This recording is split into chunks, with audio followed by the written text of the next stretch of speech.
इसी समानांतर श्रेणी का एक और सवाल है, और वह सवाल क्या कह रहा है इसको भी देख लेते हैं, इसको समझ लेना है ना।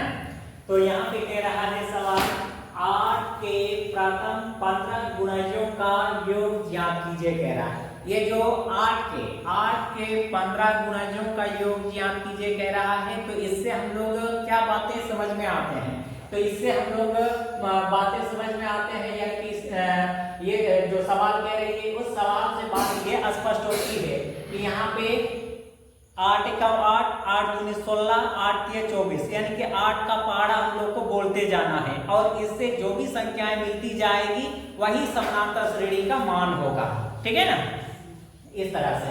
तो यहाँ पहला पद में क्या आ रहा है, 8 आ रहा है, और इसके सर्वांतर कितना होगा, 8 ही होगा। क्यों?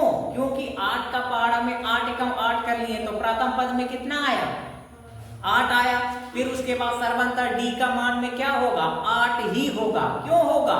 क्योंकि 8 से हम लोग गुना करते जा रहे हैं, तो इसकी दूरी कितना का बन रही है, 8 का ही दूरी बन रहा है ना, तो इसी कारण से सीधा हम लोग इसका सर्वांतर भी 8 को ही लिखने का काम करेंगे। अब 15 गुणजों के बारे में कह रहा है, तो टोटल इसमें सीढ़ियों की संख्या कितनी है, 15 है। कितना है, 15 है, क्योंकि ये 15 गुणजों का योग कह रहा है, तो यानी कि 15 टो तक क्या ही बात कह रही है ना।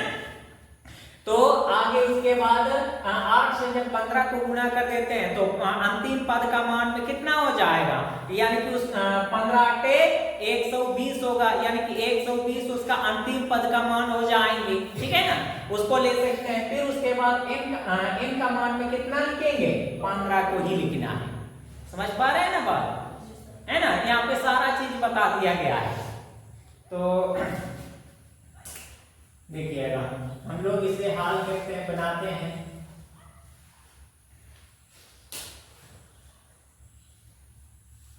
8 के प्रथम 15 गुणजों के एपी यानी समानांतर श्रेणी के मान, इसके मान अब ए बराबर 8 होगा। क्यों? क्योंकि 8 का ही पहाड़ा बोलना है, तो 8 का पहाड़ा बोलते जाएंगे तो पहला पद में कितना आएगा, 8 आएगा। 8 का 8 होगा कि नहीं होगा ना, 8 हो गया। फिर उसके बाद सर्वांतर डी का मान में भी 8 ही होगा, क्योंकि इस 8 का पहाड़ा को अगर बोलते जाएंगे तो उसमें जो दूरी बनती जाएगी वह दूरी भी 8 का ही बनते जाएगा। 8 का 8, 8 दूनी 16, 8 तिया 24, इस प्रकार से। तो इसमें दूरी जो है ना 8 का बन रही है, इसलिए सीधे तौर पर यहाँ पे डी का मान में कितना लिख सकते हैं, 8 को लिख सकते हैं, कोई दिक्कत नहीं ना। आगे उसके बाद पदों की संख्या कितना होगा, 15 होगा, क्योंकि 15 गुणजों का एक का योग ज्ञात करने के लिए कह रहा है, इसलिए n का मान में हम लोग सीधे तौर पर लिख सकते हैं 15। इतना को लिख लेने के बाद इसका अंतिम पद को भी लिखने का काम कर सकते हैं, तथा अंतिम पद या इसे हम लोग an से सूचित कर सकते हैं, या तो हम लोग उसे n से भी सूचित कर सकते हैं, कोई दिक्कत नहीं है।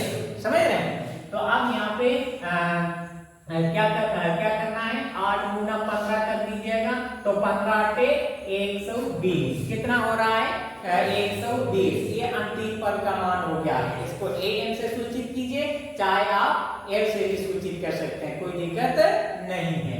तो इस तरह से मानों को सूचित कर लेने के बाद आगे आप इसका योग ज्ञात करने का काम करेंगे, तो सीधा लिख सकते हैं अतः योग s से सूचित कर सकते हैं, या Sn इज इक्वल टू कीजिए n/2, आगे उसके बाद a प्लस an, ये कर सकते हैं।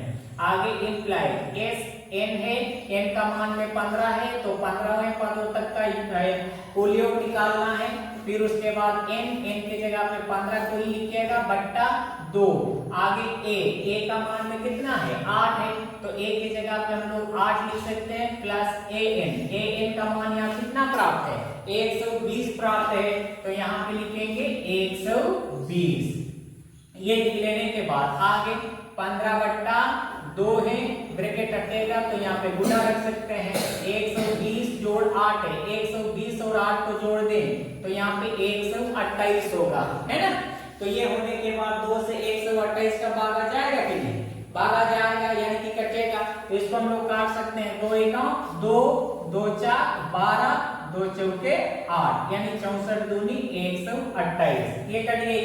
तो ये कट जाने के बाद अब 15 गुना 64 है, इसको गुना कर दे, 15 चौके 60, 60 के शून्य, 80 6, 15 4 90, 90 में अब 6 को जोड़ दें तो क्या कितना होगा 96 यानी 960 इसका कुल मिल गया है।